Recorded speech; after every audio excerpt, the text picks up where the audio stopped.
নমস্কার বন্ধুরা, জবার পাঁচালিতে আপনাদের সবাইকে স্বাগত। আজকে আমি চিংড়ির একটা রেসিপি করে দেখাবো। এই দেখুন 300 গ্রাম চিংড়ি মাছ আছে এখানে। সাইজগুলো দেখুন, এরকম সাইজের চিংড়ি। এটাকে আমি নুন হলুদ মাখিয়ে রেখেছি। হলুদটা এখন মাখানো, নুনটা আগে মাখানো ছিল। আচ্ছা, আর একটা ছোট টমেটো নিয়েছি পিস করে।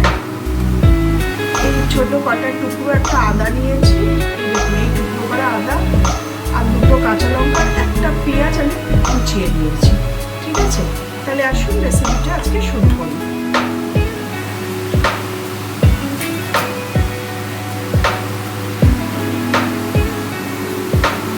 আচ্ছা, গ্যাস জ্বেলে দিয়েছি, প্যান বসিয়ে দিয়েছি। আমি এবার এর মধ্যে কিছুটা সর্ষের তেল দিয়ে দিচ্ছি।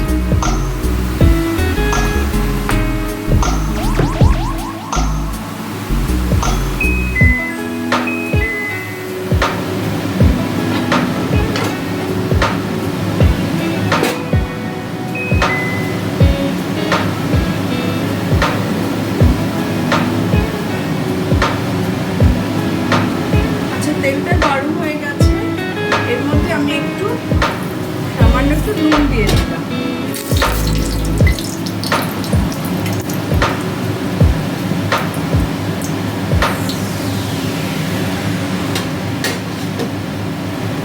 এবার মাছগুলো এর মধ্যে ছেড়ে দেবো।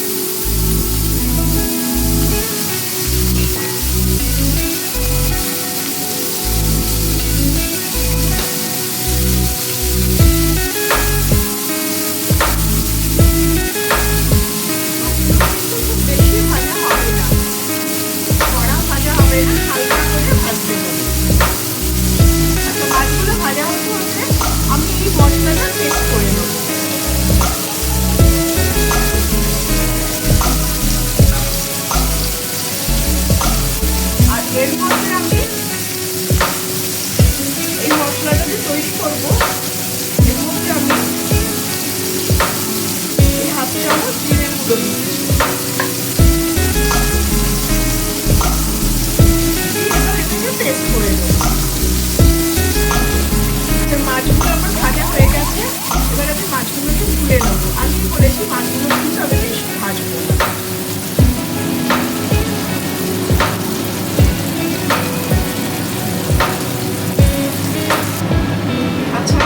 এর মধ্যে অল্প একটু তেল দিয়ে দেবো, খুবই সামান্য, কারণ মাছটা ভাজতে গিয়ে তেলটা মানে হয়ে গেছে, টেনে নিয়েছে, এই জন্য একটু তেল দিতে হবে। আর দেখুন আমার এই পেস্টটা তৈরি হয়ে গেছে, তেলটা গরম হতে দিই। আচ্ছা, তেলটা গরম হয়ে গেছে, এবার এর মধ্যে এই মশলাটা আমি দিয়ে দিলাম।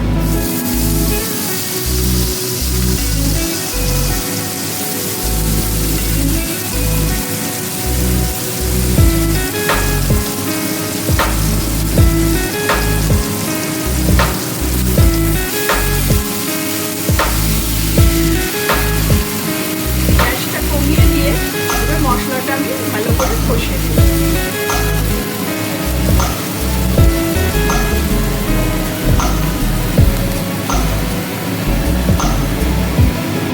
আচ্ছা, এবার আমি মিক্সি ধোয়া জলটা একটু দিয়ে দিলাম।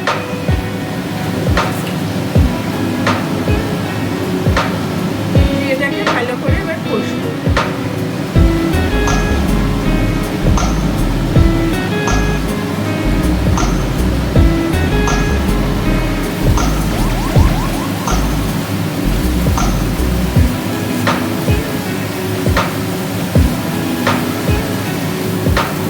এবার এর মধ্যে আমি প্রয়োজন মতো হলুদ দেব,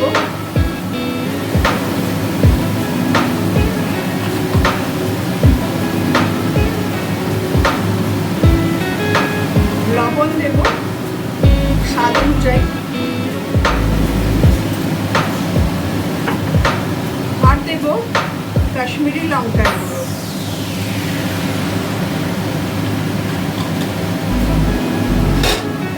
এবার এগুলো মিশিয়ে ভালো করে এবার মশলাটা আবার কষাবো।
ফুটতে দেবো।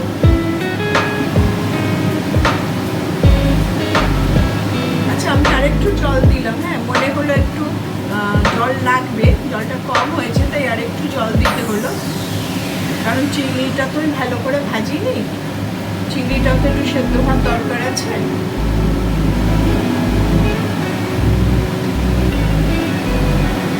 আচ্ছা, এবার আমি এর মধ্যে একটু ফ্রেশ ক্রিম দিয়ে দেবো।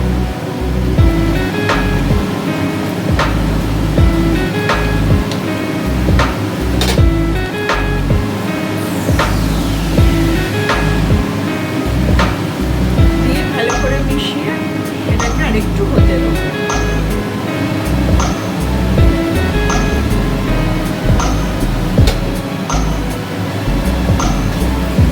আচ্ছা, দেখুন আমার চিংড়ি মাছটা এবার রেডি। এবার এই গ্যাসটাকে অফ করে দিই। এবারে এর মধ্যে সামান্য একটু গরম মশলার গুঁড়ো দিয়ে দিলাম।